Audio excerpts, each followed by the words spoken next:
Greetings, friends, and welcome to Somnolent Stories. Tonight, we turn to the shadowed corridors of Rome, where an empress lived both admired and feared. She dared to step beyond what tradition, law, and morality allowed, and in doing so, she became both a spectacle and a warning. Her life is remembered through fragments, whispers of secret meetings, forbidden passions, and political moves that shook the palace itself. Some saw her as the embodiment of corruption. Others thought she was simply a piece on the chessboard of ruthless power. Regardless, her story unsettled the elite and fascinated the masses. So, team the lights. Let the world outside grow quiet and walk with me through the story of Messalina, wife of Emperor Claudius, mother of his heir, and one of the most talked about women in Roman history. The public image, her place in Rome, was impossible to ignore. Standing beside Claudius at festivals or ceremonies, she appeared as the embodiment of imperial dignity. Every gesture was calculated, her garments chosen with care, her posture upright, her presence steady. To the eye of the empire, she was elegance without excess. A figure who reinforced the image of stability at the heart of the dynasty. Senators speculated quietly about her influence. Knowing the power of the imperial household, merchants repeated her name while exchanging coins, and in the amphitheater, crowds spoke of her with the same energy they used for gladiators. Rome's people treated their rulers not only as authority, but also as entertainment, and Messalina became both symbol and spectacle, the hidden reputation yet behind that public mask. A different story spread. Rumors suggested her private life was nothing like her formal image. Tales of secret encounters, unexplained absences, and daring behavior circulated first among the elite and then through the streets. In a city where gossip was both pastime and weapon, these whispers gained the force of truth. For Messalina, her youth and beauty amplified the danger. They drew attention, admiration, and envy, but also left her exposed. Even without proof, rumor was enough to shape perception. And in Rome, perception could carry the weight of fact. The pressure of power life in the palace allowed no escape. Every gesture was studied, every silence interpreted. If she lingered in conversation, it might suggest political maneuvering. If she withdrew early from a feast, it could be read as dissatisfaction. Every action was measured against the expectations of her station. What looked like privilege carried immense strain. The same traits that elevated her beauty, visibility, proximity to the emperor, made her a constant target. Rivals could use gossip to weaken alliances, and ordinary citizens could use rumor to feel closer to power. In such an atmosphere, silence itself became dangerous. The double life to Messalinas existed in the Roman imagination. One was disciplined, refined, the perfect consort who upheld imperial dignity. The other was the subject of scandal, a woman accused of indulgence and impropriety. This split reputation defined her existence. While she could shape impressions through her conduct, she could never silence the wave of stories that clung to her. Once whispered, rumors gained a life of their own. They traveled through banquets, forums, and markets, reshaped by each retelling. Even careful appearances could not undo what had already been spoken. The inevitable tension as empress. She held both authority and vulnerability. Her bond to Claudius gave her status, but it also tied her fate to the shifting fortunes of his reign. Any weakness seen in her could be used against him. For enemies of the emperor, she was both a threat and an opportunity. Her life became a constant negotiation between perception and reality. Each step required precision. Each word carried risk. And yet, even with such care, she could not escape the storm of speculation. Rome was relentless. The empress in the public eye, the fascination, with her life extended far beyond the palace. Ordinary citizens, artisans, and even slaves repeated her name, debating her behavior as though they themselves had a stake in her choices. This ceaseless attention made her one of the most visible figures of her time. But visibility carried danger. The more Rome discussed her, the easier it became to believe the worst. Her youth, beauty, and power made her irresistible to public imagination, and in time, that imagination became her greatest enemy. The fragile balance her existence was a paradox. To some, she represented elegance and order. To others, she embodied scandal and vice. And in a city where the line between power and downfall could be crossed in a single day, that tension made her life precarious. The early years of her time as empress were less about quiet privilege than about performance under constant scrutiny.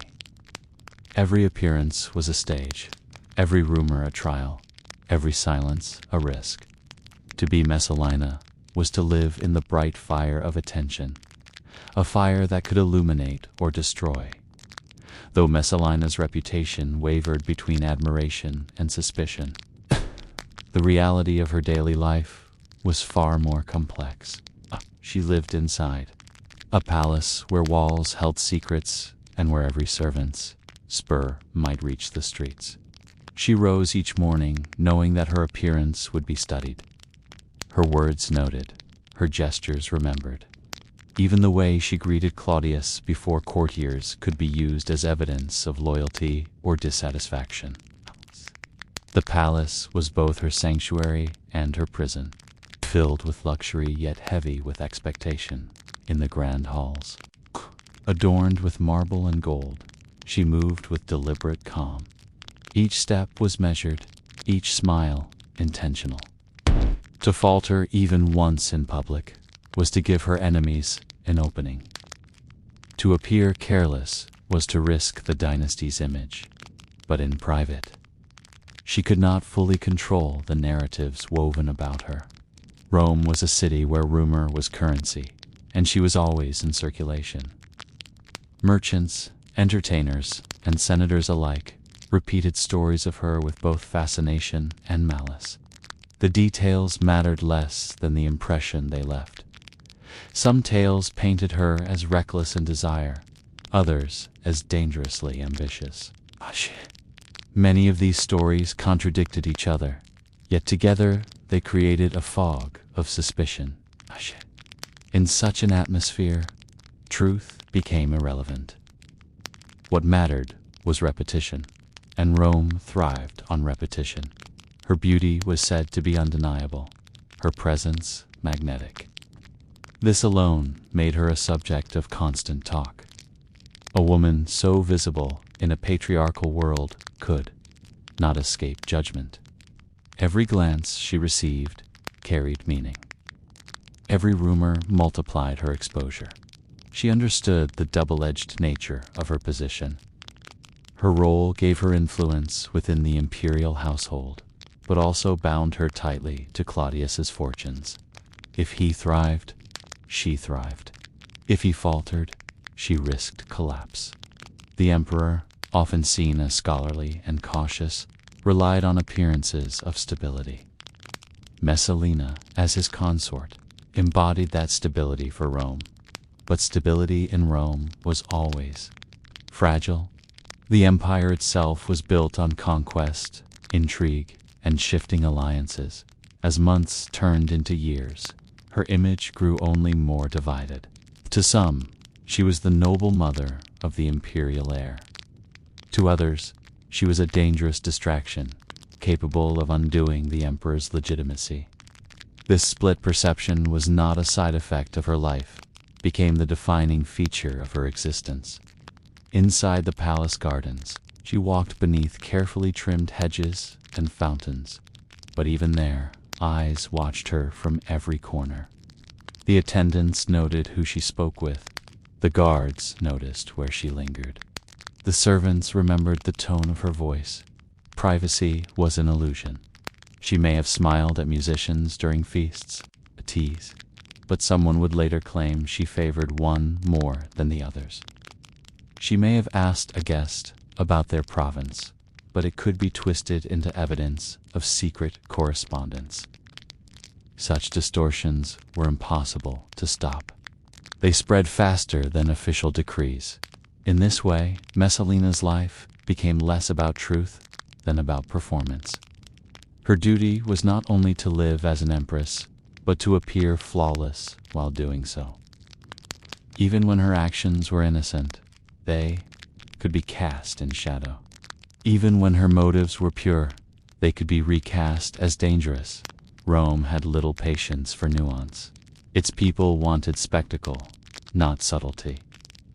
And so Messalina's story became a series of contrasts, admiration and suspicion, respect and scandal, ceremony and rumor. She was not simply an individual. She was a stage upon which the empire projected its own fears and desires. This constant tension shaped her personality. It made her cautious, yet it also made her bold. At times, she leaned into the power of her visibility, using her influence to strengthen her position.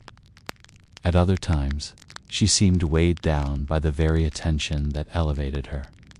In the marble corridors of the palace and the noisy streets of Rome, the foundations were being laid for a scandal unlike any other.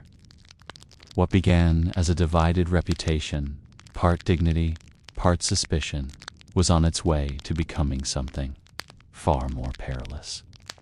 The same crowds that once spoke her name in admiration would later whisper it with horror. The forces that had once upheld her would turn with equal ferocity, reshaping her life into one of the most infamous legends in imperial history. The scrutiny Messalina endured as empress did not suddenly appear. Its roots stretched back to the years before she became Claudius's wife.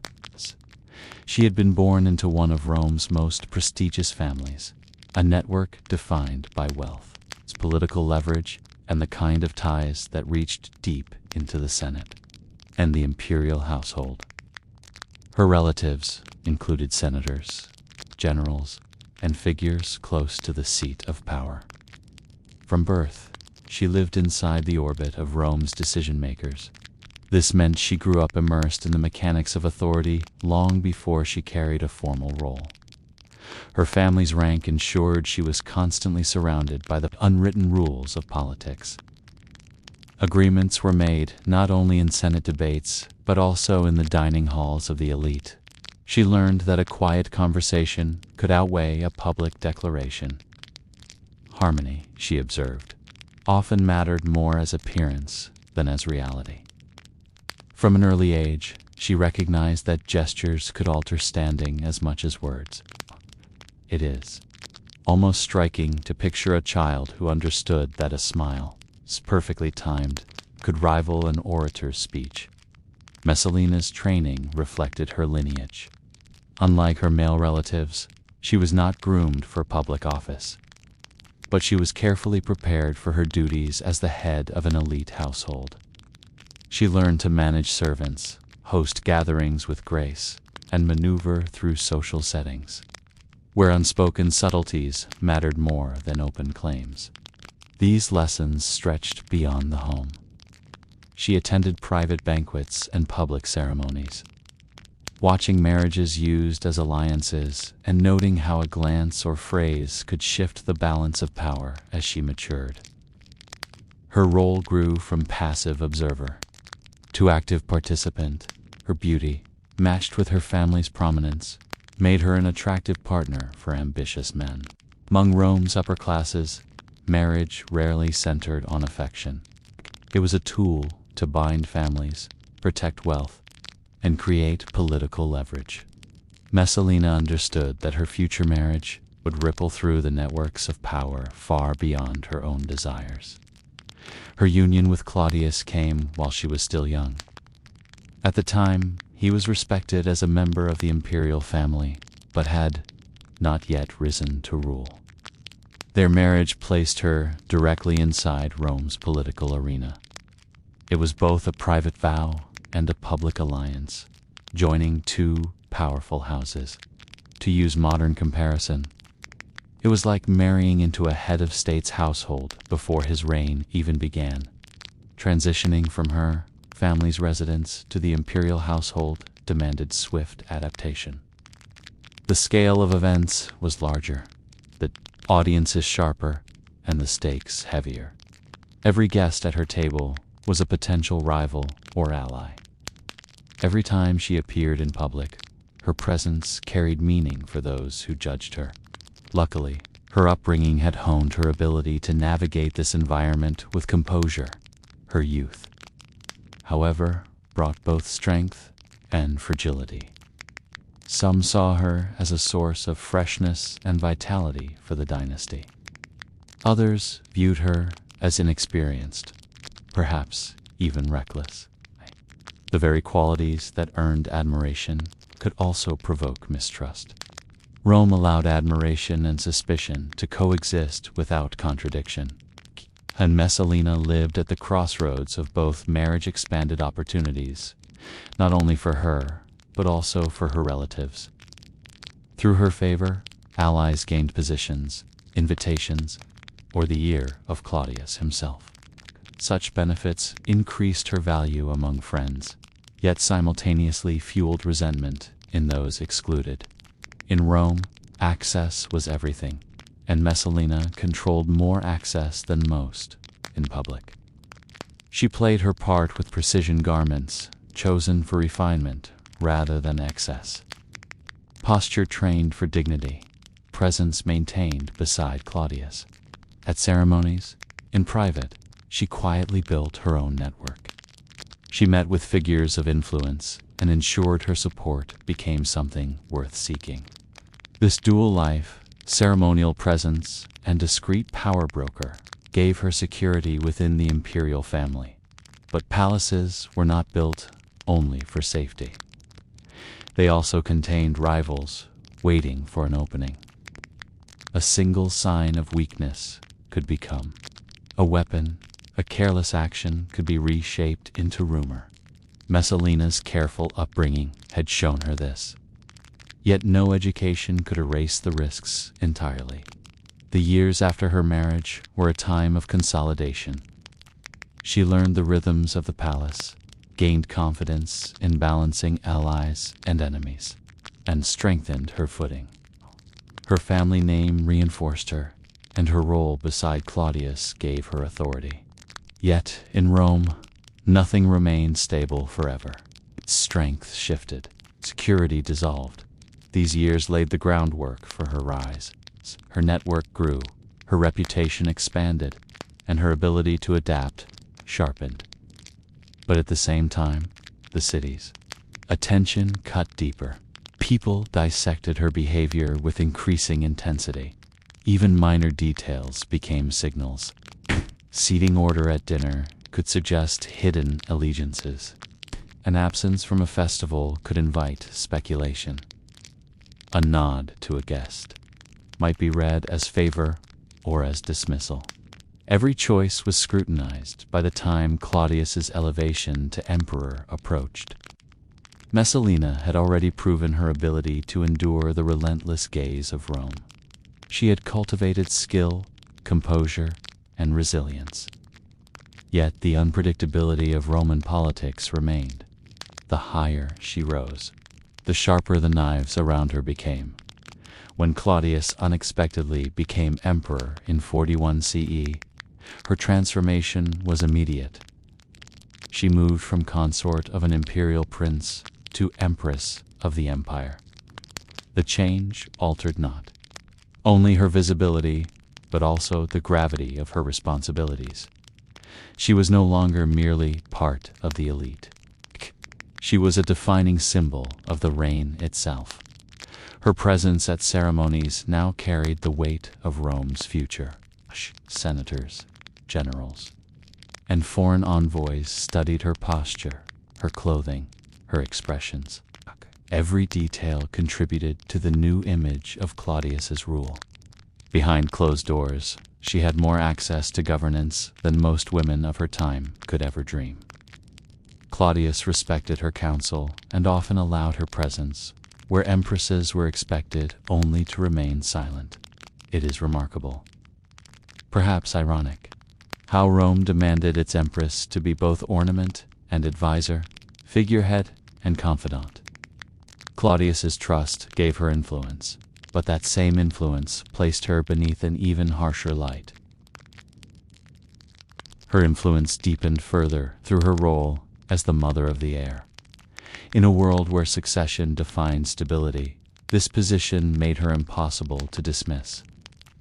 To compare it with modern politics, it was like being both the public face of a first lady and the private strategist behind a leader. Such standing altered how others regarded her. Officials who once viewed her as ceremonial now actively sought her favor. Military leaders and governors realized her opinion could shape their futures.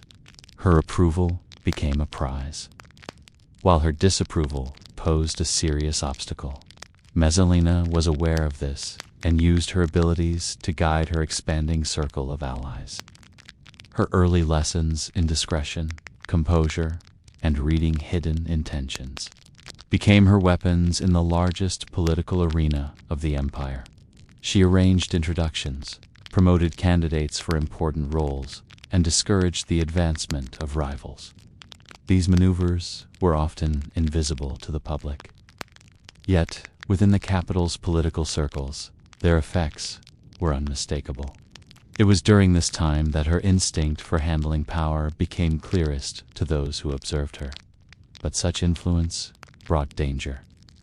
To stand close to the emperor was also to become a target for those eager to diminish him. Rival factions studied her carefully, watching for errors or excess. Some resented her swift ascent, while others feared her unchecked influence. In Rome, such scrutiny was rarely benign. Her role in state affairs was considerable. She could decide which petitions reached Claudius, whose names were advanced for office, and how ceremonies were arranged. Even the order of processions or the seating of guests carried weight in a society where status was life itself. Her household, as mother of the heir, became a hub where alliances were forged. Those who sought imperial favor often approached her before addressing Claudius. Loyal servants ensured she remained informed of palace developments, giving her the ability to act swiftly in moments of opportunity or crisis. Her reputation stretched beyond Rome. Governors and provincial elites knew of her influence. Some sent offerings or letters to win her goodwill, while others petitioned for her intervention. Her name was spoken not just in the capital, but across the empire. To many, her presence in Claudius's life was understood as part of the machinery of governance itself. For a time, its combination of Claudius's affection, her formal authority, and her sharp skill gave her a position of unusual security. She could protect allies, block adversaries, and influence decisions at the highest level. Yet the very qualities that raised her also multiplied the number of her enemies. The higher she climbed, the sharper the risks became. The court of Rome was never still. Alliances shifted, rumors circulated, and loyalties bent with the winds. Even supposed friends could turn into adversaries if politics demanded it. Messalina understood this, though understanding did not mean control. The forces around her were unpredictable, and one wrong move could undo years of careful maneuvering. The early years of Claudius's reign were therefore both opportunity and peril. She stood beside a ruler who valued her, with real power in her grasp. But visibility also meant exposure.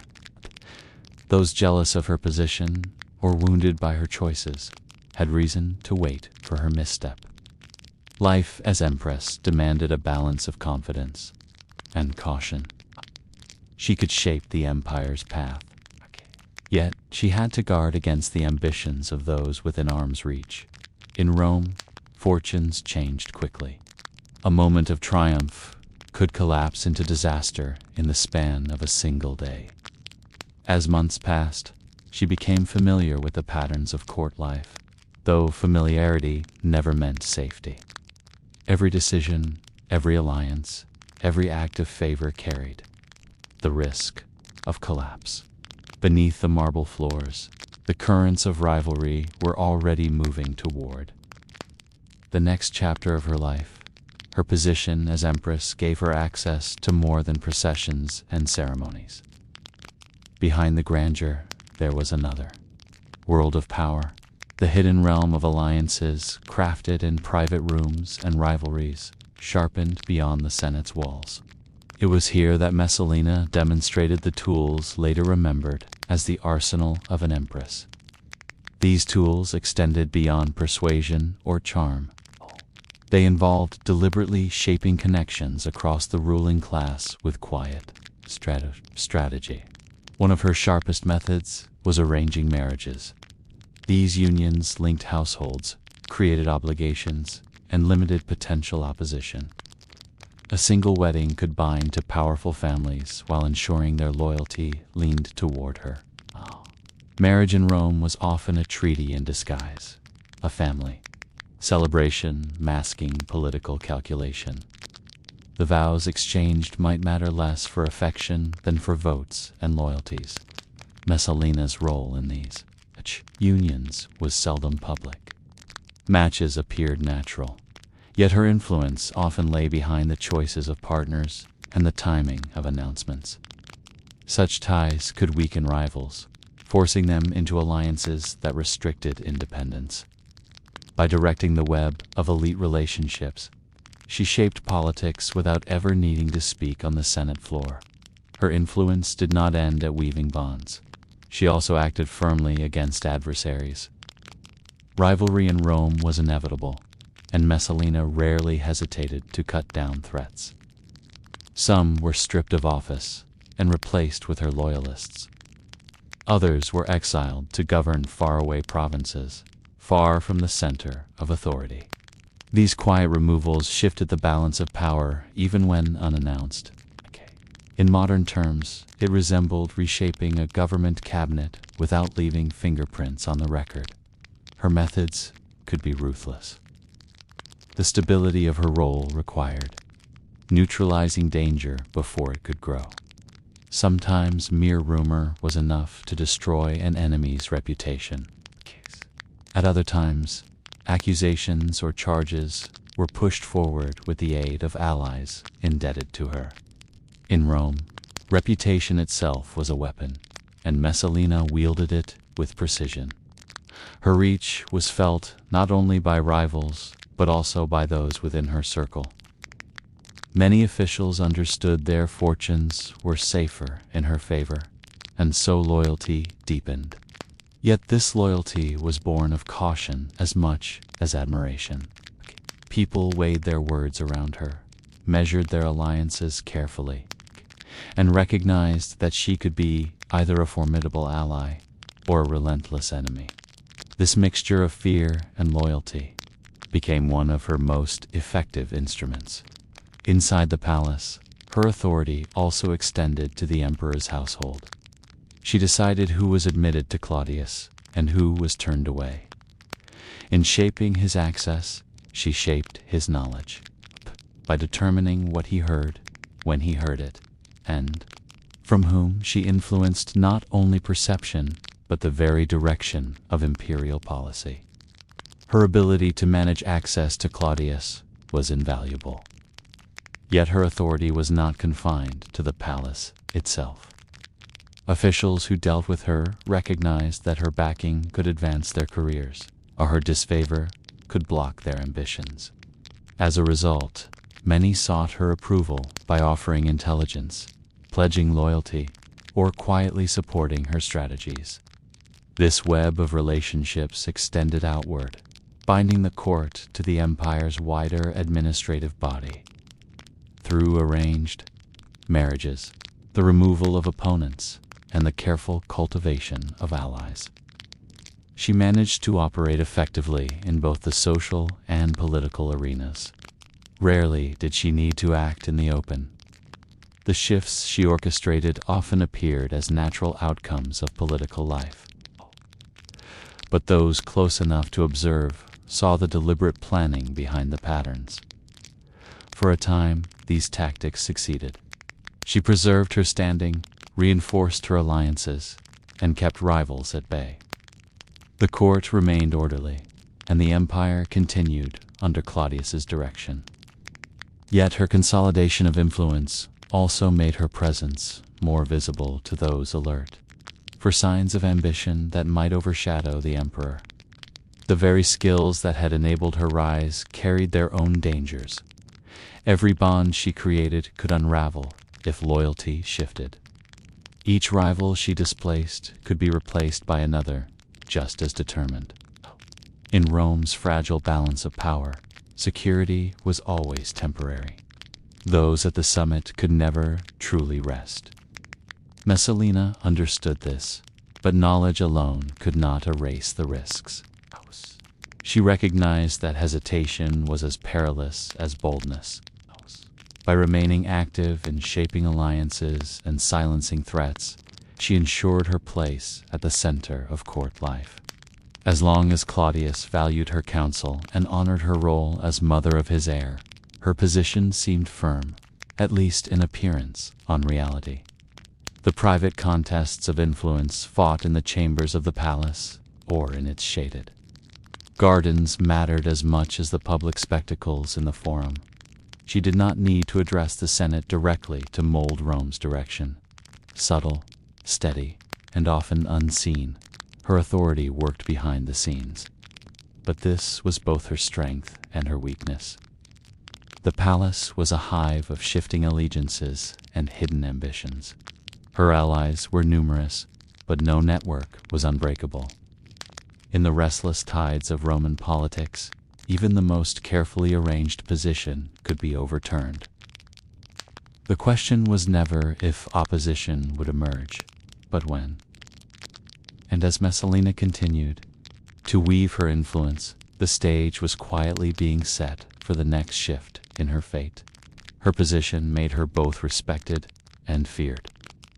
But power in Rome was never immune from rumor's corrosive reach. No rank, however high, shielded anyone from the city's endless appetite for stories. For Messalina, whispers about her private life grew bolder with time. They were no longer subtle insinuations, but colorful tales spreading from the markets to the baths, from taverns to the dining rooms of senators. True or not, they painted her as a woman whose nights contradicted her days. One of the most notorious, rumors claimed she disguised herself as a prostitute and slipped from the palace after dark. In this tale, she traded her silks for rough garments, mingling with men unaware of her identity. The idea that an empress could abandon her jewels for such disguise thrilled the public imagination. It combined secrecy with forbidden pleasure. Like so many urban legends, it spread without evidence. Yet few cared for proof. An even more sensational account described a contest she supposedly entered against a celebrated courtesan. The competition was crude but captivating, to see who could entertain the greatest number of partners in a single night. The story insisted Messalina prevailed, lasting until dawn. This tale, repeated endlessly, slipped into literature, mentioned by satirists, and preserved by historians. Whether it was exaggeration, slander, or invention, it revealed how eagerly the public reshaped her image. In modern terms, it was like a rumor going viral until it became accepted as fact. Rome was fertile ground for such inventions.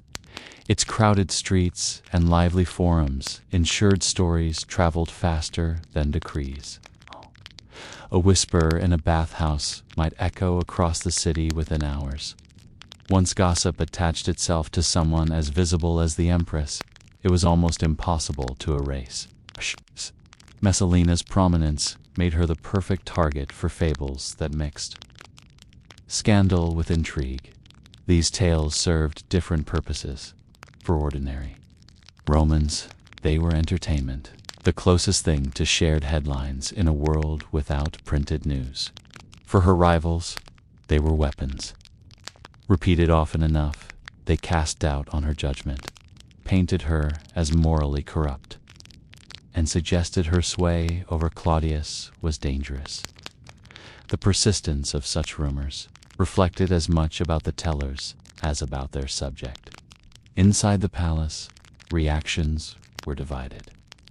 Some dismissed the tales as slander designed to weaken her. Others chose to believe them, either out of malice or convenience. In politics, perception mattered more than fact.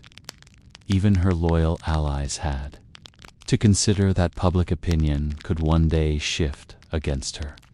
The gossip highlighted the distance between the dignified image she projected in ceremonies and the reckless figure imagined in the streets. In processions, she appeared regal, clothed in fine fabrics and adorned with jewels. In whispered conversations, she became a figure of indulgence and vice. This contradiction fascinated the Roman people, who admired both virtue and sin, often in the same person. Later historians, such as Tacitus and Juvenal, repeated these stories without clarity about their truth. Their writings blended historical record with gossip, leaving modern readers uncertain where fact ended and rumor began. Yet, in shaping her legacy, the effect was undeniable. These tales outlasted the details of her policies, ensuring her memory was colored more by scandal than by statecraft. Inside the court, such rumors created unease even among supporters. Allies had to decide whether to defend her publicly or remain silent. Enemies seized opportunities to question her morality at moments most damaging. Claudius himself faced a dilemma. To address the rumors would grant them weight, yet ignoring them left them to grow unchecked. The persistence of the tales suggested they filled a hunger in Rome's imagination. The city longed to believe its rulers lived double lives. The more controlled and formal someone appeared in public, the more alluring the idea of a secret, unrestrained side became. Messalina's position as empress and mother of the heir made her an irresistible subject for such fantasies.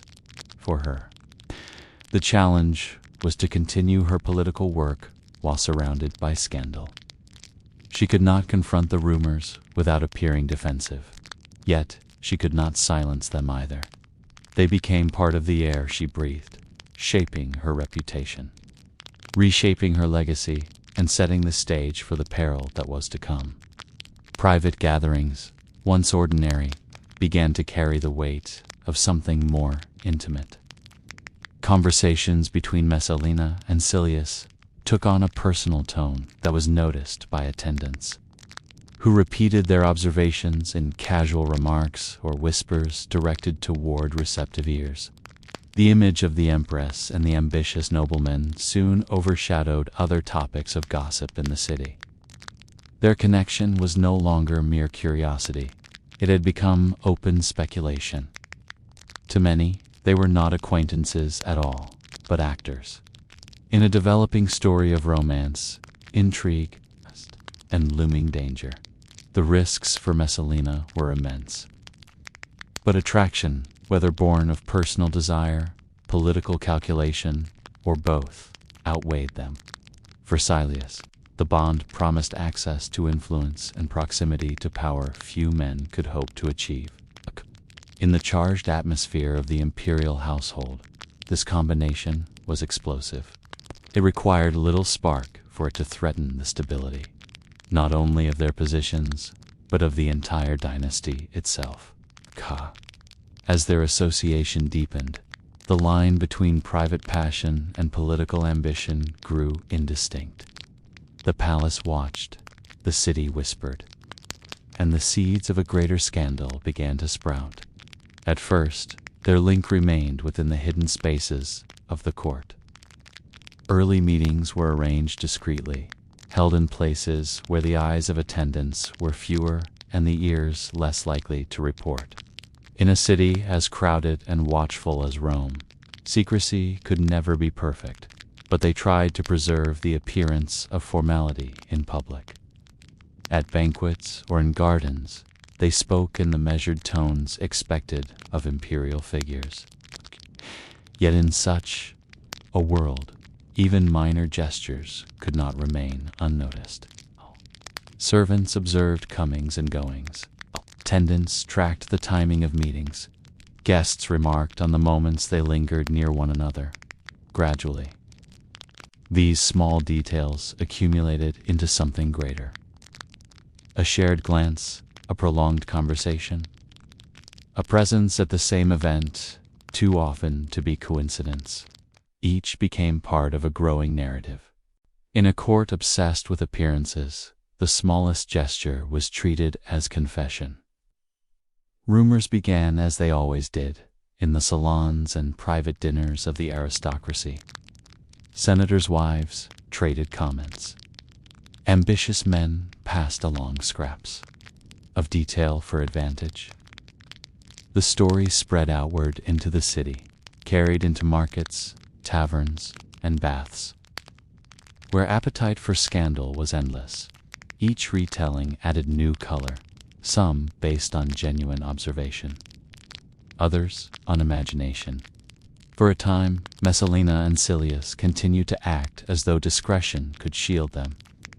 They met in trusted houses, used religious festivals and public games as excuses to share space, and relied on the chaos of ceremonies to blur their closeness. Yet Rome was a place where patterns were swiftly noted. Modern terms, a toconda. It was like two public figures trying to hide their bond while appearing together in too many photographs. As weeks passed, the tone shifted. What had once been cautious and restrained became increasingly open. Messalina no longer appeared concerned with suspicion. At events, her attention lingered on Silius, visible to all. Conversations were not hidden in corners, but carried out, in spaces where others could easily observe. It seemed the burden of secrecy had grown heavier than the danger of exposure. Reactions were divided. Some saw boldness, believing the Empress and her companion thought themselves untouchable. Others saw arrogance, a breach of the unspoken limits of the court. Rumors hardened into conviction. To speak of their relationship as fact became common, both shocking and enthralling to a city that thrived on scandal within the palace. Downplayed the change or dismissed it as harmless. Opponents, however, began to collect accounts of her interactions with Silius, preparing for the moment such evidence could be used. In Rome, survival often depended on timing, and some were content to wait for the perfect strike.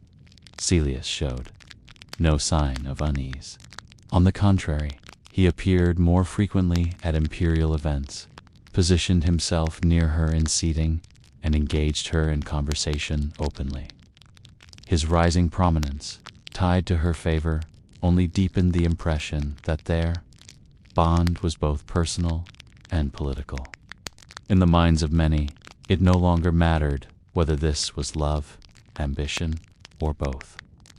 The effect on power was undeniable. This openness unsettled Claudius's advisors. Affairs at court were not unheard of, but they were usually conducted with care to avoid dishonoring the emperor. Messalina's apparent indifference to such caution suggested either supreme confidence in her position or a willingness to test the limits of what her role could protect. For some, this was the moment her calculated risk became recklessness.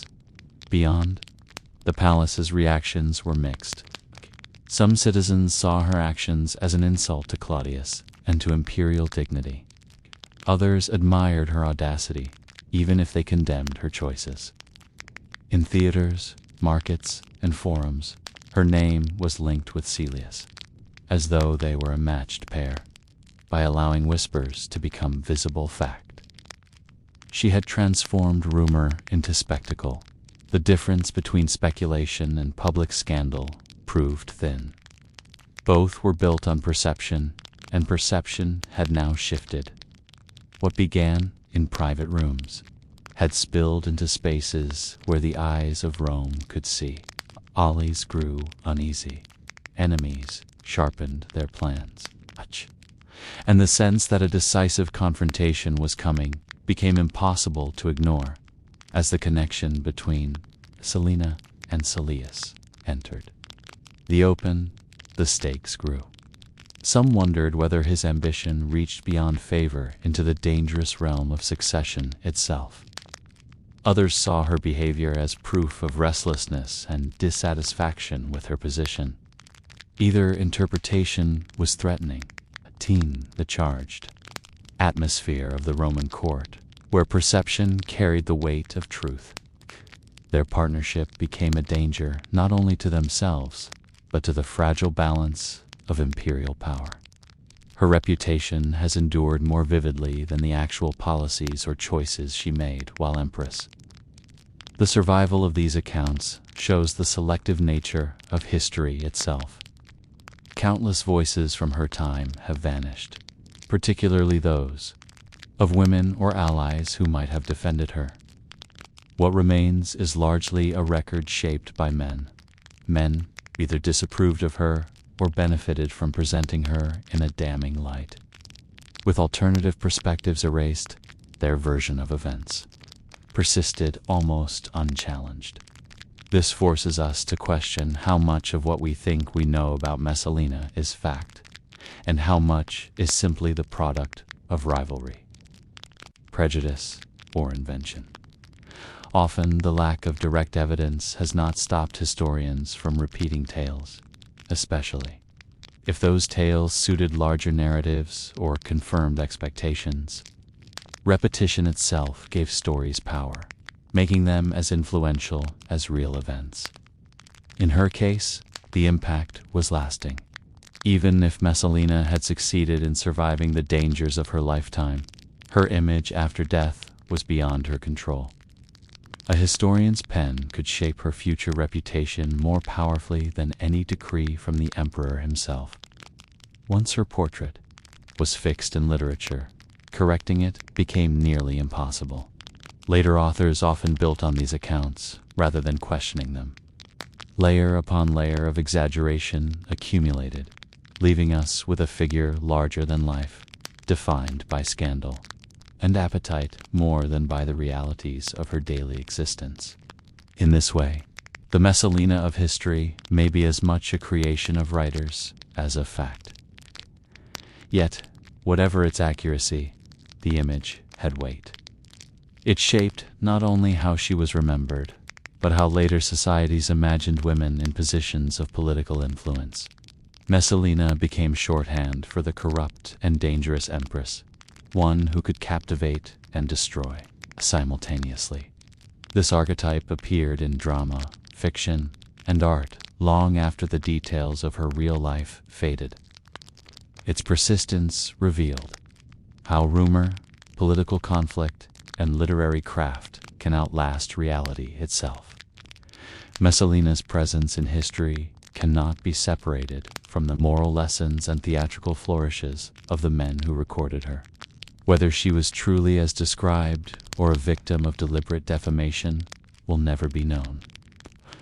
What is certain is that Tacitus, Suetonius, and Juvenal gave her a place in memory she may not otherwise have held. Through them, her name lived on not for stability or diplomacy, but for the excesses and scandals attached to her. And as their works were read and copied for centuries, that version became the only one most people would ever encounter. The swirl of rumor around her life created a lens through which all her associations were viewed. It was in this environment that her connection with Gaius Silius began to draw attention.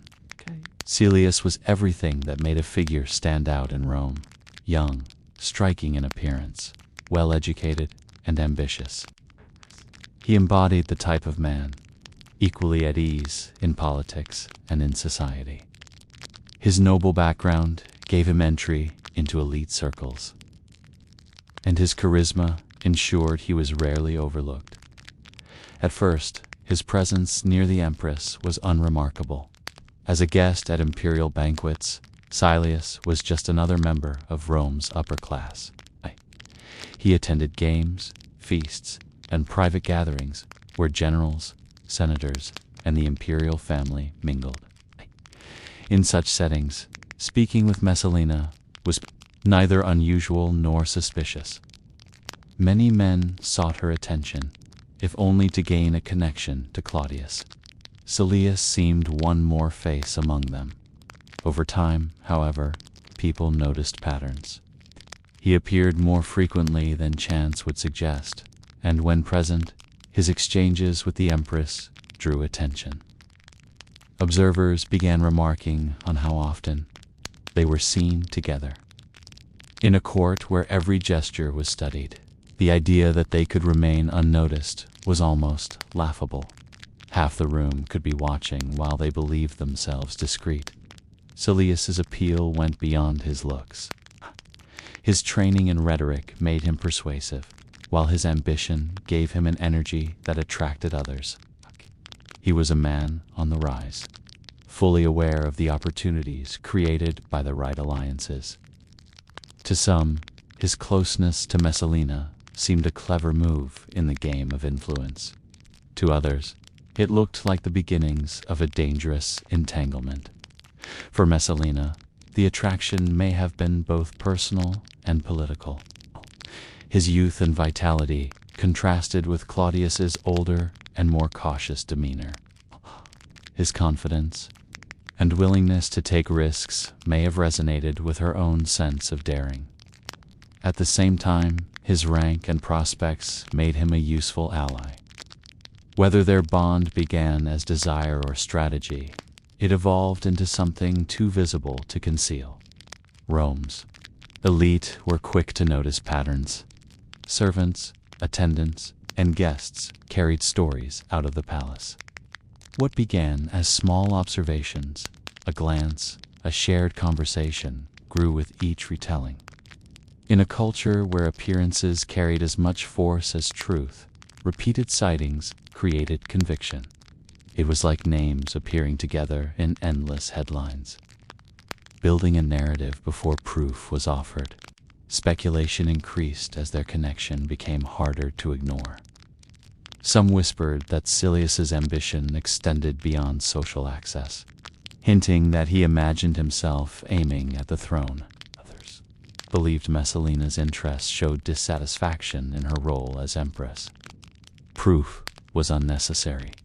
Suspicion alone was enough to fuel endless talk in the markets and the Senate alike.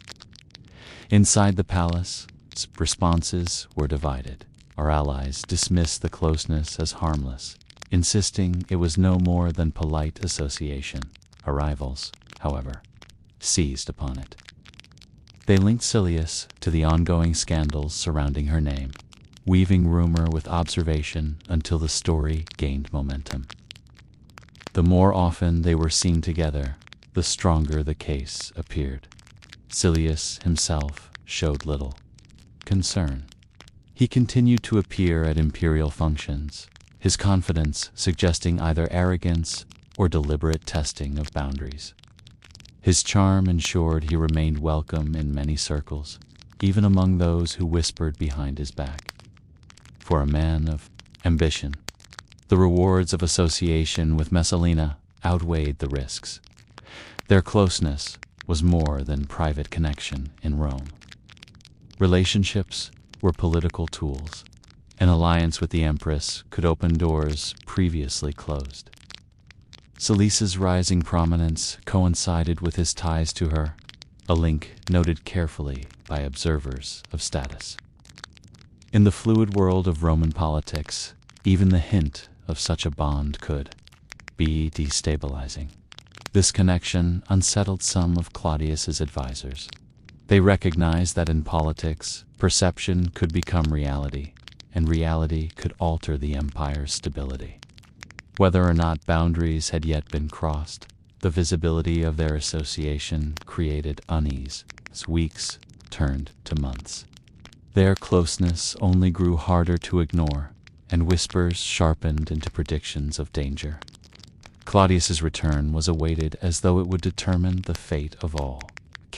As torches burned low in the corridors, the city seemed to pause, holding its breath for the emperor's judgment. Morning came heavy over Rome. The streets hummed with quiet speculation, and though no edict had been issued, many sensed the palace was moving against someone of great importance. Narcissus had scarcely slept. His plan, carefully prepared, was shifting from arrangement to execution. Yesterday had been about placing pieces. Today was the day to move them. With Claudius still away, orders had to be carried out swiftly, leaving no chance for delay or appeal. The first strike was directed at Silius. In broad daylight, Narcissus ordered the Praetorian Guard to his home. The choice of timing was deliberate. This was no midnight ambush, but a demonstration of imperial authority in the open. The guards pushed past startled servants, entered the courtyard, and seized Silius before he could flee or summon allies. He offered no resistance, led away under watchful eyes. Neighbors stared in silence at the man who, days earlier, had walked proudly among the elite.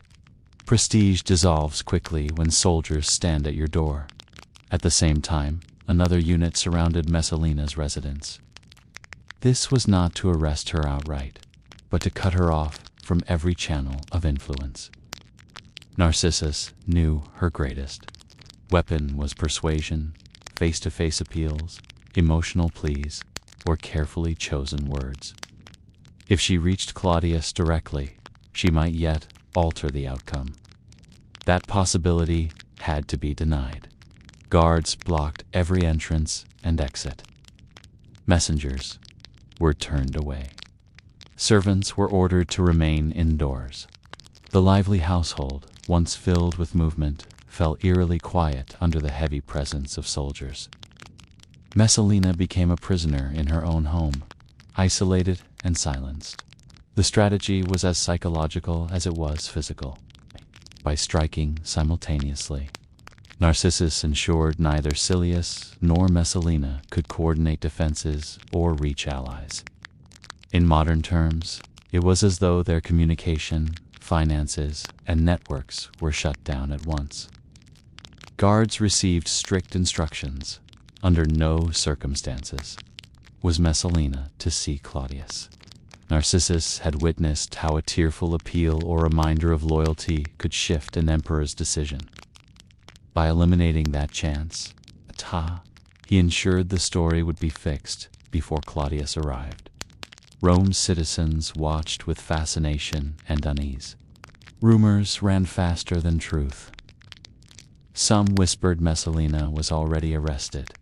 Others claimed Silius had confessed to treason. The reality was simpler, but more dangerous. Both were alive, but their futures now rested entirely in Claudius's hands. By midday, Silius was confined under heavy guard, separated from his associates. The soldiers treated him formally, but without deference.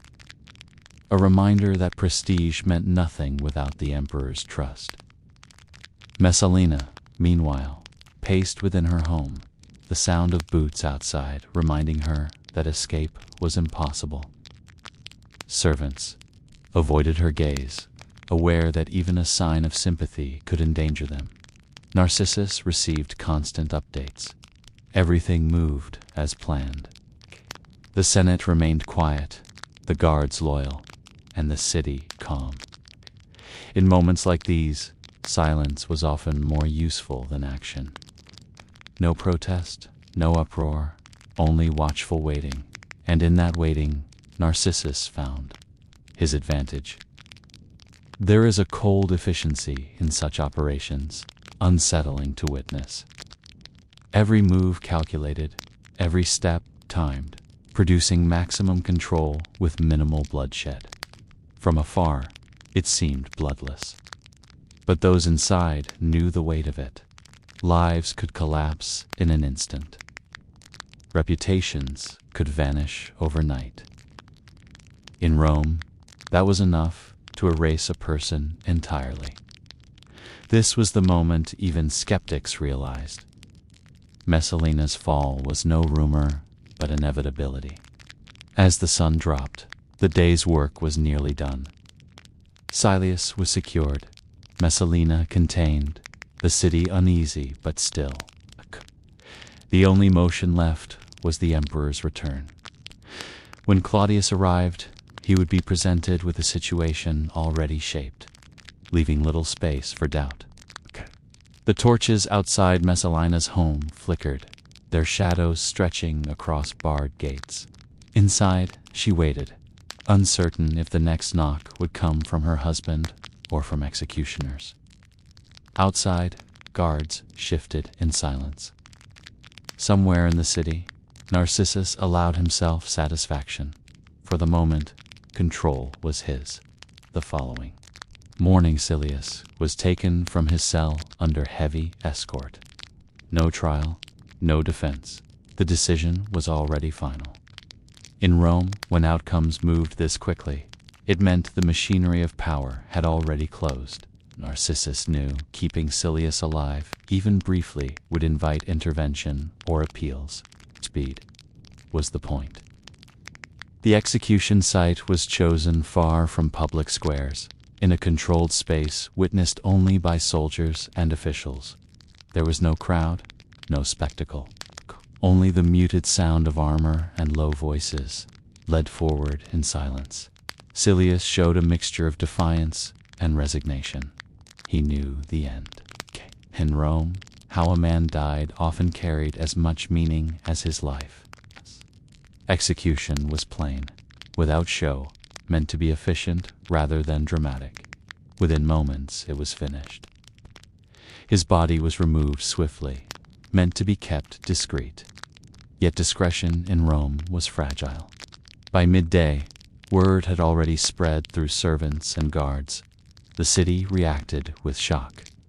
To see a nobleman, so recently close to the empress, dispatched so quickly was without precedent. For many, it signaled the danger of standing too near. Messalina. Friends who had once sought his company now avoided his name. His sudden fall was warning enough. No rank could shield a man once the palace withdrew its favor. Narcissus had achieved his aim. By removing Silius immediately, he stripped Messalina of her strongest ally. Her power shrank to the walls of her household and the faint loyalty of silent sympathizers. Those who might once have defended her now saw only risk. Court loyalty shifted swiftly, and in this moment, Kia turned away from her. The Senate, when news reached them, chose caution. No. Voice rose in his defense. Silence was safest. Outwardly, Rome remained unchanged. Markets bustled, temples opened, games proceeded. Yet, beneath the surface, conversations shortened. Ending abruptly when certain names were mentioned, Messalina learned of Silius's death within hours. Accounts of her reaction are scarce, for those who might have spoken chose silence. Still, one can imagine the weight of that moment. The man who had shared her risk was gone, and with him her last true shield.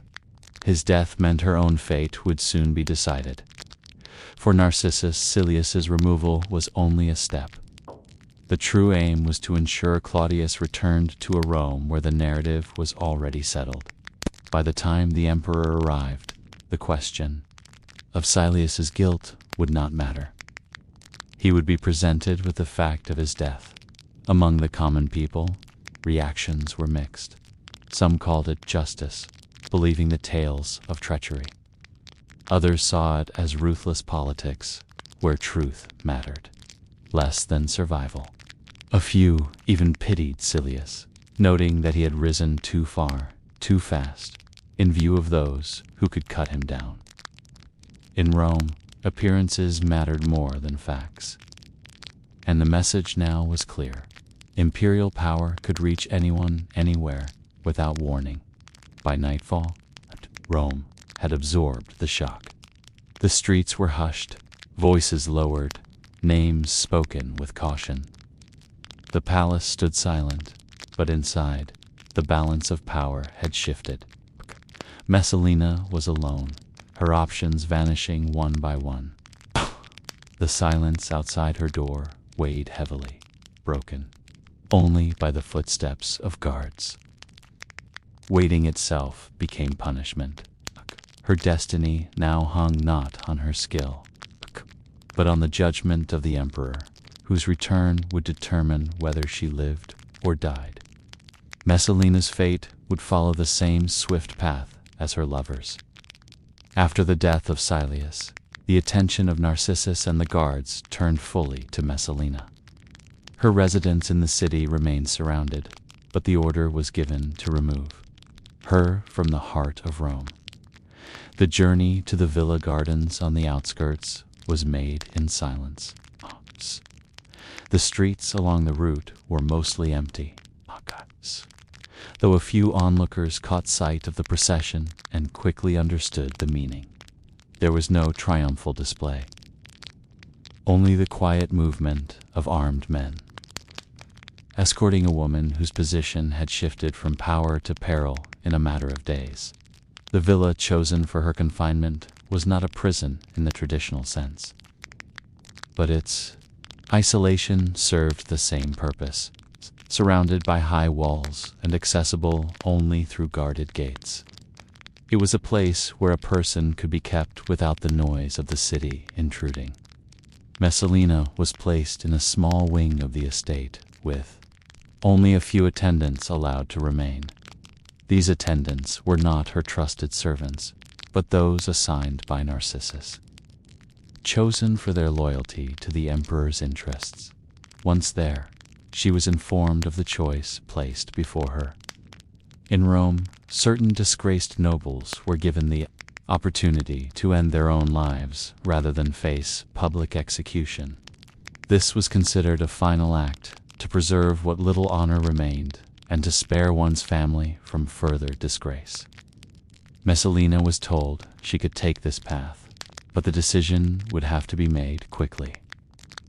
It is almost absurd how Roman society could speak of honor, while arranging such cold calculations in the same breath. The setting of the villa contrasted sharply with the gravity of the moment. Beyond the walls, the gardens were still in bloom, the late-season flowers giving off a faint scent in the warm air. Yet inside, the atmosphere was tense and airless. The guards stationed nearby were instructed not to speak to her and not to allow her to send messages. She was cut off from the allies she might have tried to reach.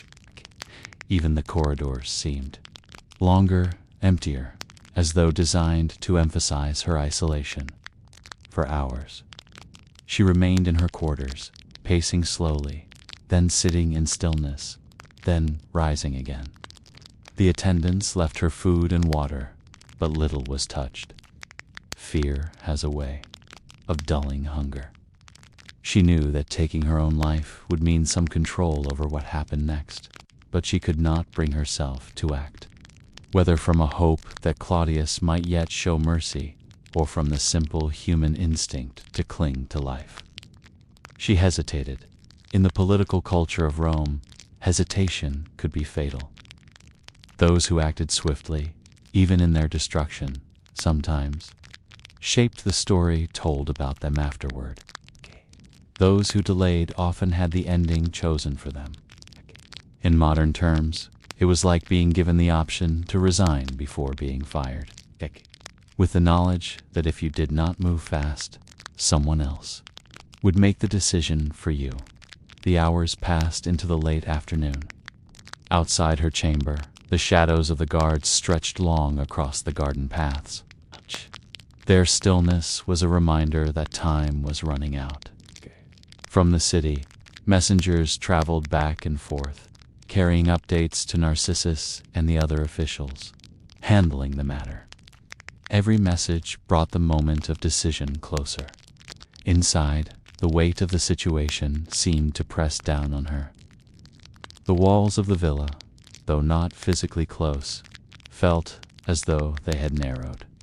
The muffled sounds from the garden wind through the trees, a bird calling briefly, only heightened the sense of separation from the life she had known.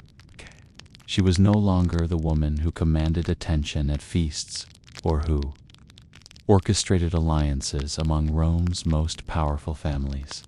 She was a figure awaiting judgment, and the silence around her carried more force than any shouted accusation. It is difficult to say whether she believed Claudius might still intervene. Perhaps she imagined that the emperor's return could change the outcome, or perhaps she understood that the forces moving against her had already shaped the path ahead. I cannot help but think that the hardest part for her was not the fear of death itself, but the sudden absence of the influence she had once wielded so easily. For years, she had been able to act and be heard.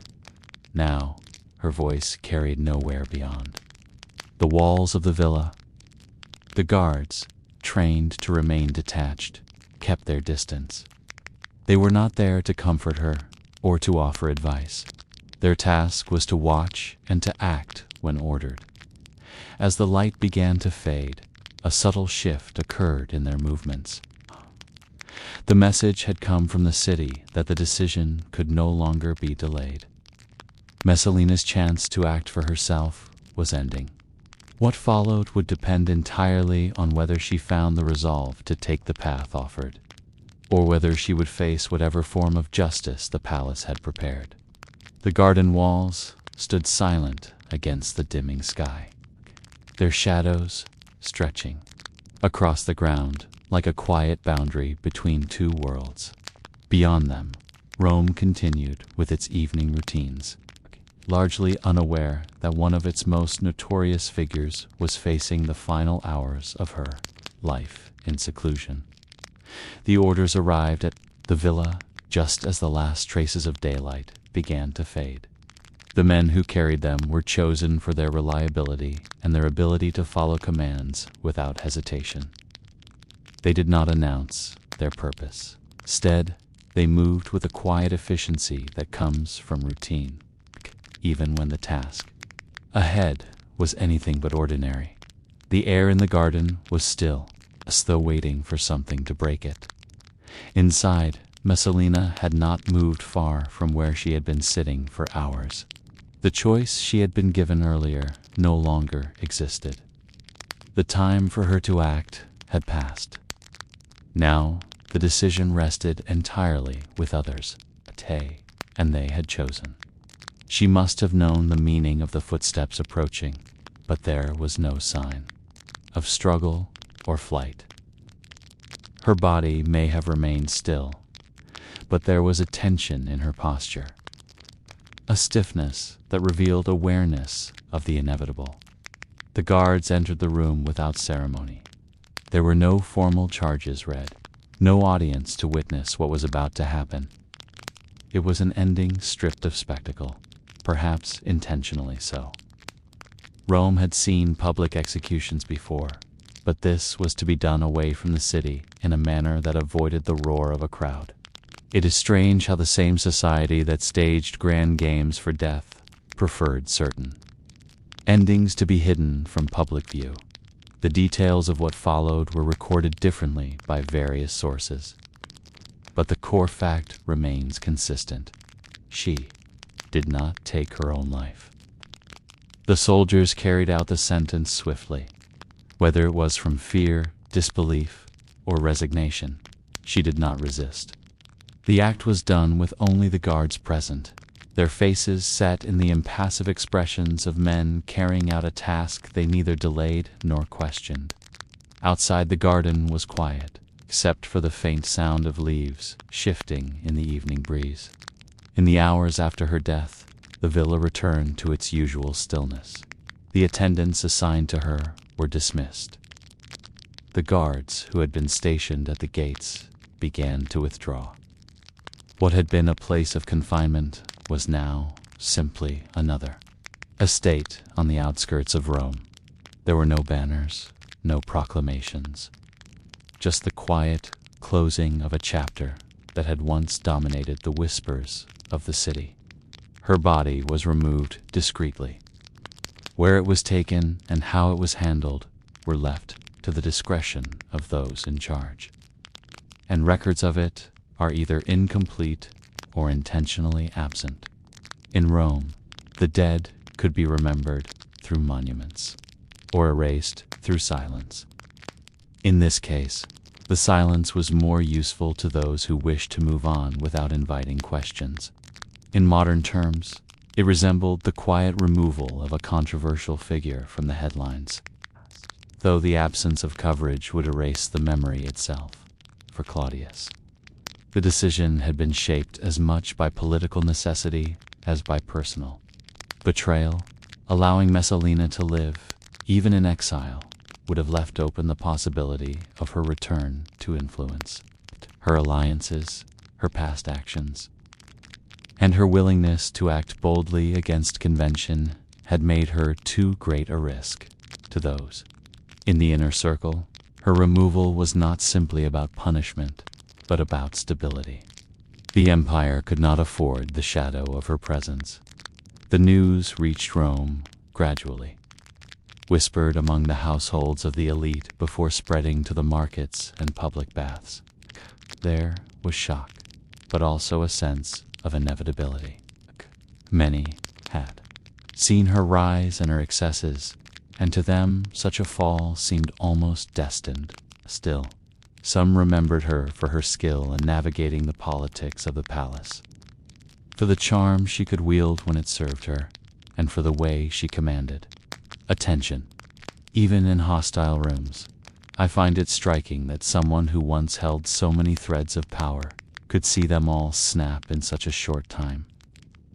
Her death did not erase the stories told about her. In fact, it gave them a sharper edge. Without her presence, to defend herself, the accounts of her actions grew more extreme in the retelling. Some painted her as a dangerous seductress whose ambitions threatened the empire itself. Others hinted at conspiracies that had less to do with her actions and more to do with those eager to see her removed. The truth, as with much of Roman history, was likely a mixture of both. The villa remained in imperial hands, its walls and gardens unchanged. The spot where she had spent her final hours became just another corner of a large estate, without any marker to show what had happened there. Visitors in later years could walk those grounds without knowing that it had once been the setting for the quiet end of an empress. Those who had worked closely with her were careful when speaking in public, avoiding her name altogether. To do otherwise was to invite suspicion, and in Rome, suspicion was a dangerous thing. The process extended beyond the capital. In provincial towns, statues and reliefs that showed the imperial family were altered. In some cases, a new figure was carved in her place, turning her image into that of a goddess or another member of the family. These changes were not subtle. They were meant to signal clearly that the woman who had once stood beside the emperor no longer had any place in the empire's story. In modern politics, it is not so different from removing someone's image from photographs and pretending they were never part of the group. Among the people, the reaction was mixed. In the markets and bathhouses, the ban on speaking her name only made it more tempting to whisper it. Some told the stories they had heard before, embellishing them now that there was no chance of her defending herself. Others avoided the subject, entirely. Believing that to speak of her might bring unwanted attention from informers, the tension between forgetting and remembering gave her absence an almost physical weight. For Claudius, this was more than a matter of personal betrayal. Erasing Messalina was a political necessity. Her scandal had not only embarrassed him, but had the potential to undermine the stability of his rule. By removing her from records, statues, and conversation, he was trying to ensure that future generations would not look back and see weakness in his reign. The Senate, which had already been unsettled by her actions, supported the effort. A unified front was needed, and that meant rewriting the image of the imperial household. In private, however, memory was harder to control. Servants who had once attended her remembered her habits, her voice, and her presence in the halls. Senators who had negotiated with her recalled her sharp mind and her ability to read the intentions of others. These memories were not recorded, but they lingered in the minds of those who had been close enough to see her without the layers of rumor and scandal. I cannot help but think that no matter how much they tried to erase her, there must have been moments when someone in the palace turned a corner and half expected to see her again. The destruction of her images was carried out with efficiency, but in some places, traces of her remained. A fragment of a statue, a coin that escaped melting, a forgotten inscription on a private monument. These small pieces survived the official purge. In later centuries, they would become clues for historians, reminders that even the most thorough erasures are never complete. Claudius moved quickly to fill the space she had left. The role of empress could not remain vacant for long, both for political symbolism and for the management of palace affairs. New figures began to rise in influence, each careful to avoid the mistakes, or at least the visible mistakes, that had led to Messalina's fall. The court adapted, as it always did, to the changing balance of power outside Rome. The provinces received the news of her disappearance from public life with little detail. The official announcements made no mention of disgrace or execution. Instead, her absence was treated as a natural change in the imperial household. Without the constant presence of her image in temples and forums, new symbols of the emperor's authority took root, making her erasure even more complete in the eyes of those far from the capital. The speed of this transformation was remarkable. Within weeks, a woman who had once dominated the palace and appeared alongside the emperor in public ceremonies was going not only from the court, but from the visual and written fabric of the empire. Those who had once sought her favor now shifted their loyalty to others.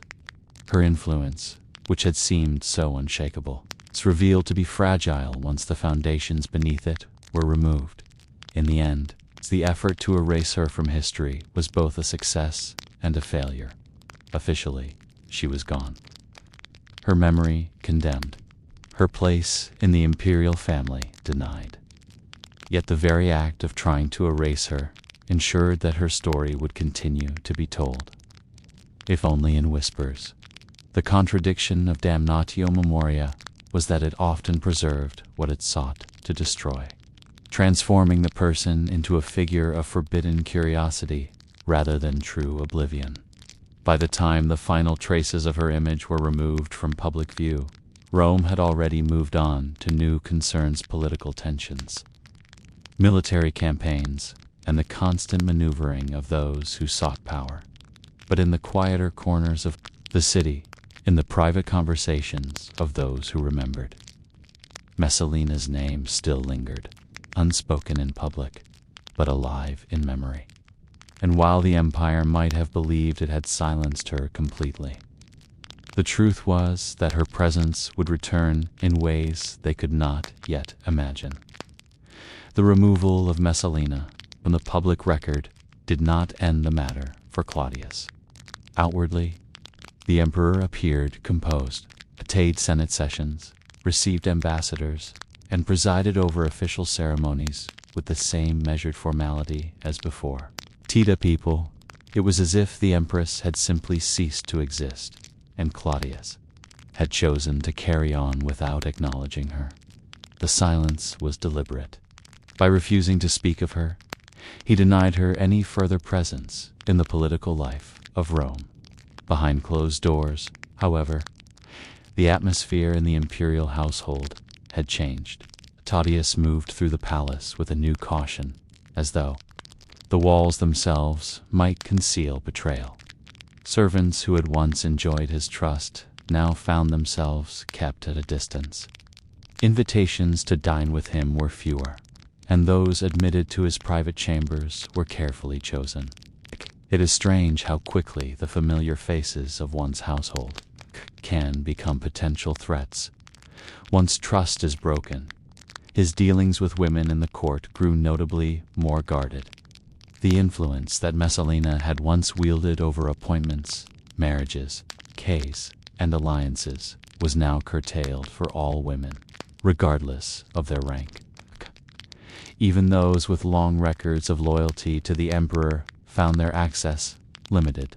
It was not only a reaction to Messalina's actions, but also a recognition of how easily personal relationships could be used to destabilize imperial authority. In this sense, Claudius was not just grieving a betrayal. He was restructuring the balance of power in the palace. This caution extended beyond the household. In meetings with senators and military commanders, Claudius became more deliberate, weighing advice with greater skepticism. The events surrounding Messalina's downfall had revealed how quickly political tides could shift. When personal scandal entered the equation, allies could become liabilities in an instant. In modern leadership, it is much the same. Scandal often reveals the true strength or weakness of those around you. There was also the matter of those who had been close to Messalina. Some had openly supported her, while others had quietly benefited from her favor. Claudius did not move against all of them, but he kept them under watch. Positions in the administration were reassigned, sometimes to men with less experience but more proven loyalty. This reshuffling served as a reminder to all that proximity to the emperor was a privilege that could be revoked at any moment. In his personal habits, Claudius became more private. Where once he had enjoyed the company of guests at banquets, he now preferred smaller gatherings. The grand celebrations that had filled the palace under Messalina's influence became rarer, replaced by events of a more subdued nature. The change did not go unnoticed by the public.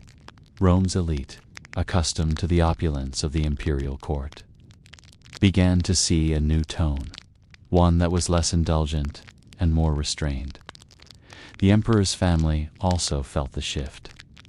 His children, particularly the heir, were kept under closer supervision. Claudius was determined to protect the line of succession from the intrigues that had entangled Messalina. Tutors, guardians, and attendants were replaced with individuals vetted for their loyalty and discretion. In this, Claudius showed a rare blend of paternal care and political foresight. Yet for all the changes, there remained the unspoken weight of loss. Claudius had once trusted Messalina enough to share the most intimate spaces of his life and his rule. To have that trust shattered was not something that could be repaired by policy alone. Those who observed him closely noticed moments when his composure faltered, brief pauses in conversation, a distant look when certain topics arose. These were not public displays, but they were signs of an emperor who had been deeply wounded. The Senate, for its part, interpreted Claudius's restraint as a sign of stability, by not allowing personal grief or outrage to disrupt governance. He reinforced the image of a ruler who put Rome's needs above his own emotions.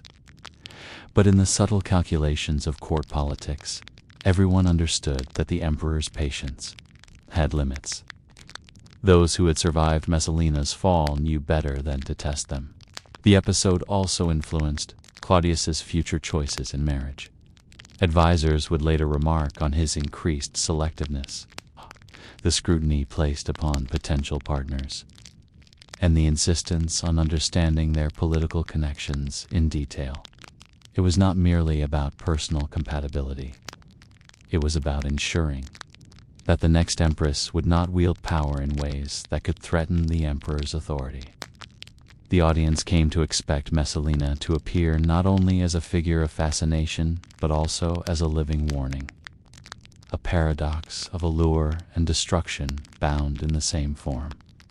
Even beyond the walls of Rome, her reputation endured, carried forward, like an echo that refused to fade. In the centuries that followed the empire's fall, her name resurfaced in medieval chronicles. Stripped of its original context and bent into a tool of moral instruction, clerics in the Middle Ages used her as an emblem of sinful femininity.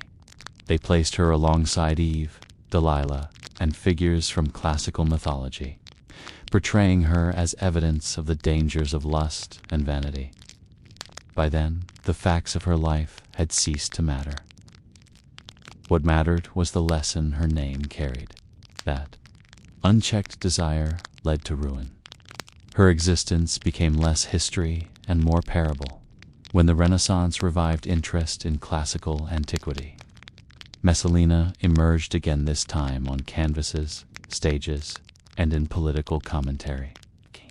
Painters set her within lush interiors, draped in silks, surrounded by symbols of indulgence, wine jars, exotic fruits, suggestive gestures. Playwrights carved her into characters destined for collapse, their downfall inevitable because their appetites had outstripped restraint. The pattern repeated across cultures, languages, and centuries. The transformation was profound. Was no longer remembered as a Roman empress navigating the brutal court politics of Claudius's reign. She became a universal archetype. To accuse a woman in later centuries of being a Messalina was to condemn her outright, branding her not only as promiscuous, but as politically dangerous. It was the medieval and early modern equivalent of a reputation going viral for all the wrong reasons, one that clung so tightly it could never be shed. What gave her such endurance was not the details of her scandals, but their adaptability. In some retellings, she was the reckless wife whose passions destroyed her. In others, the cold conspirator undone by ambition. Each generation reshaped her to fit its fears. The more her story was retold, the further it drifted from the accounts of Tacitus, Suetonius, and Juvenal. The historians laid the foundation, but later writers built towering myths upon it. Over time, Messalina became less of a person and more of a cultural code. She embodied anxieties about women, sexuality, and power. Her name could be invoked without context, and the weight of its meaning would be understood instantly. That is why her reputation has survived where those of many other empresses, some politically skillful, others generous patrons of the arts, have faded. Infamy, more than virtue, leaves the deepest scars on memory. Novels of the 18th and 19th centuries often revived her in thin disguise. Victorian historians, with their moralizing tones, sharpened her story into a lesson against female influence over men in power. By the 20th century, she had leaped into cinema, often portrayed in costumes and sets that owed more to fantasy than fact. Yet the image stuck because it filled a need, the cautionary tale of what happens when personal desire overwhelms public duty. Claudius may have erased her name to seize control of the narrative, But history turned that erasure into an open canvas. Once her statues were shattered and inscriptions struck, later storytellers could mold her however they pleased. What survives is not the truth of her life, but the symbolic role she came to play, an eternal cautionary figure walking the marble halls of imagination. After her downfall, each retelling of her story grew more extravagant. She became a woman of insatiable appetites, willing to sacrifice dignity and loyalty for fleeting pleasures. The more these tales circulated, the harder it became to know what was real. Political enemies had every reason to magnify her flaws. For in Rome, the destruction of reputation was often more decisive than the thrust of a sword. Modern historians wrestle with these distortions. Some argue that the charges of open marriage to Silius and reckless promiscuity may have been part of a deliberate smear campaign. Others note that the sheer audacity of the allegations makes them difficult to dismiss entirely. Even within ancient sources, contradictions abound. Was Claudius aware of the marriage before it happened? Was it intended as a coup or as folly? The answers differ, reminding us that Roman history was as much moral theater as fact. Her case highlights the mechanics of damnatio memoria, the Roman practice of erasing names and images to control legacy. By blotting her from official records and smashing her likeness, the regime ensured that whatever remained would be hostile. With no neutral sources to anchor her memory, every retelling could tilt further toward vilification. Thus, Messalina evolved into a cautionary shadow, her scandal more enduring than her life. Archaeology offers little aid here. Unlike some imperial figures, she left behind no inscriptions, no letters, no private possessions to soften her image. What remains is hearsay and interpretation, fragments filtered through the biases of others. This void allows her figure to be endlessly reshaped. Temptress in Renaissance plays, symbol of corruption in 19th century histories. Example of gendered double standards in modern discourse. The gaps in her story are what keep it alive. A fully documented life invites closure. A life wrapped in contradictions invites speculation, and speculation is immortal. Every retelling fills the silences differently. Every era projects onto her what it most fears: reckless desire, female, ambition, the corrosion of power from within. Speculation persists even today about what might have happened had her plans with Silius succeeded. Some imagine him seizing the throne with her at his side, Rome reshaped by their ambition. Others argue such a coup would have plunged the empire into chaos, splitting Senate, praetorians, and provinces into rival camps. Either way, her name remains the center of the what-if. In the end, her life reminds us how fragile power can be. In Rome, personal relationships, public image, and political survival were woven into one fabric. To lose control of one thread was to risk unraveling them all. Messalina, for all her influence, lost control of both narrative and allies. The empress, who was erased from official records, endures more vividly in cultural memory than many who tried to destroy her, and so her name persists sometimes as villain, sometimes as victim, always as symbol. Whether condemned, pitied, or reimagined, Messalina remains proof that scandal often outlives truth, and that history's most enduring figures are not always those who built, but those who burned. In the turbulent atmosphere of imperial Rome, loyalty was always uncertain. Promises served as currency, traded not for lasting trust, but for moments of safety. Had Messalina and her ally Gaius Silius succeeded in seizing the throne, their triumph would have been fragile. Every Roman understood that power was both intoxicating and perilous. and that the same qualities that brought one to dominance could also hasten one's fall. For Messalina, the dream of ruling as empress in her own right must have seemed dazzling. Yet Roman politics was a shifting arena. One day's ally could become the next day's conspirator. To compare it to modern terms, it was like replacing a company's chief executive, only to discover that the board of directors had already met in secret to plan your removal. Assassination, poisoning, or a sudden Senate decree were plausible methods of erasing inconvenient rivals. Even with Claudius gone, his allies would have remained a constant danger. The marriage between Messalina and Silius, intense in its secrecy, might not have endured under the strain of power. History often shows that alliances forged in conspiracy can dissolve once the common enemy vanishes. The thrill of secrecy would have disappeared, leaving only the daily burden of governance. And without that shared purpose, their personal bond may have frayed, giving rivals the chance to pry them apart. If they had ruled, their court likely would have mirrored Messalina's reputation, a place of favor and exclusion. Friends of the empress would thrive, while her enemies would plot against her, widening the fractures within Rome's elite. Public response is difficult to judge.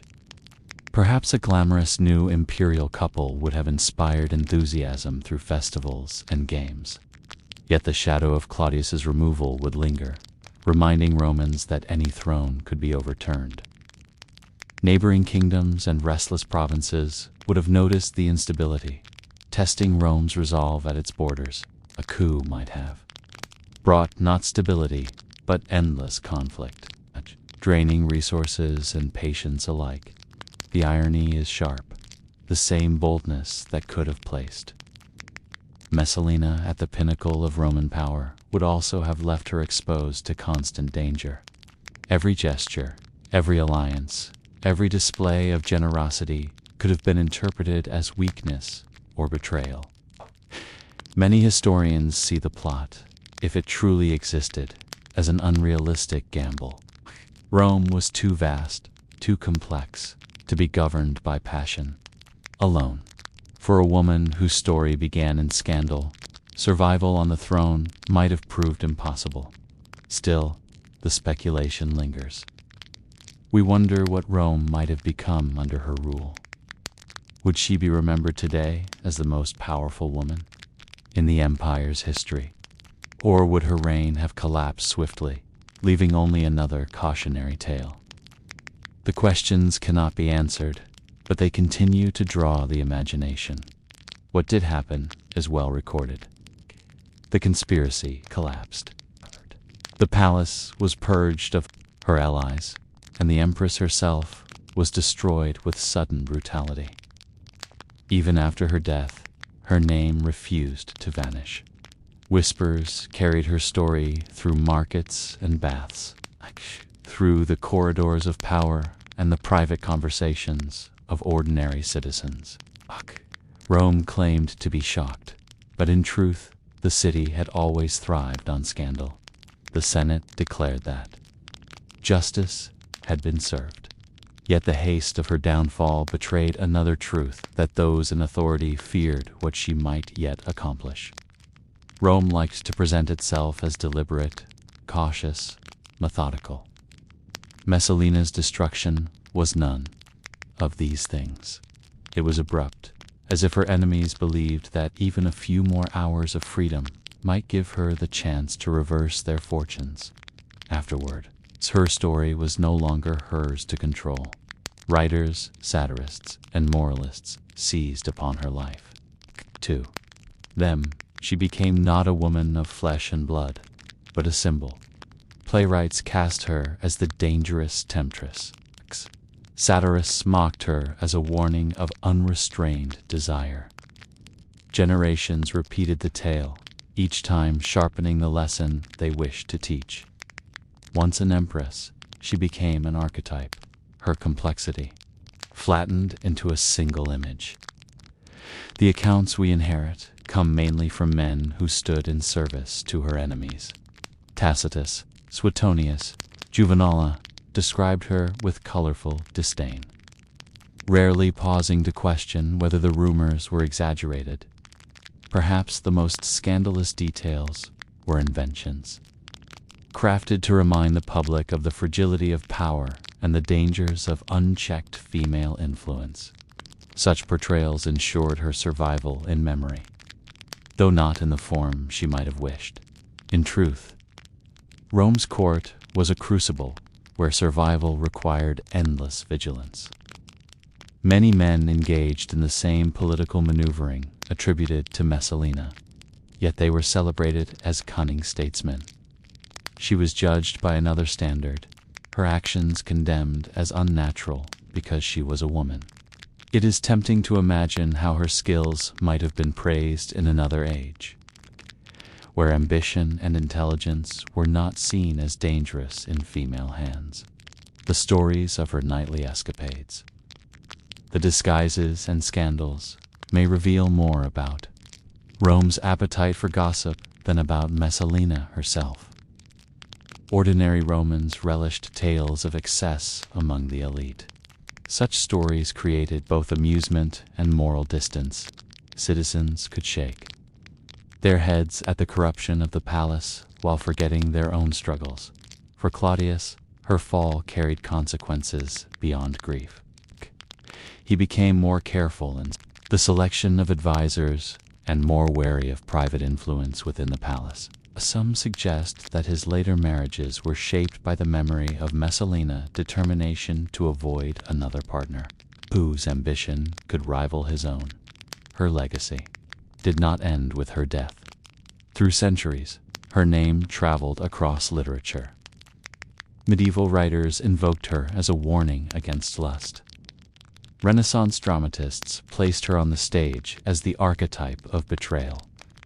Even in modern works, she appears again and again as the embodiment of dangerous allure. Rarely is she depicted as an individual. More often, she is a role, a metaphor, a cautionary example that suited the needs of storytellers. Was history fair to Messalina? With so few unbiased records, the answer is uncertain. What is clear is that her story was shaped by the victors of her downfall. And in Rome, a dull truth rarely survived when a thrilling legend could be told instead. Her scandal remains compelling because it touches on timeless themes: power, ambition, reputation, and the thin line between perception and reality. Those who sought to erase her ensured instead that her memory endured. Statues may have been torn down, inscriptions erased, but her name never disappeared. Condemned in words, she yet achieved a form of immortality. And so, Messalina's shadow lingers over Rome's past. Her story leaves more questions than answers, which may be why it continues to hold us. The mystery of her life, whether exaggerated or true, draws us back to the heart of human drama. She may never be rehabilitated, but she will never be forgotten, as the tale concludes. Let its echo soften into the quiet of your evening. The intrigues of Rome fade, leaving only reflection. Messalina's story, like the empire itself, endures beyond its time. And in that endurance lies the strange comfort of history, its ability to remind us that every life, even one clouded in scandal, can cast a shadow that never fades. The monuments of Rome still stand, though the lives behind them have long faded. Messalina's story, woven from truth and rumor, remains a reminder of how power and perception often mattered more than reality.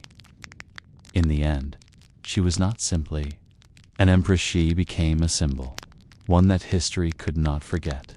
As you drift away tonight, let the noise of scandal and the weight of ambition dissolve into silence. May the lessons of Rome fade into the background, leaving only calm, steady rest, If you found peace in this journey through the past, I invite you to stay with us. Subscribe to Somnolent Stories and join me again for more quiet explorations of history tales where time slows and rest comes easily. Your support helps keep these stories alive and keeps this channel glowing softly in the dark.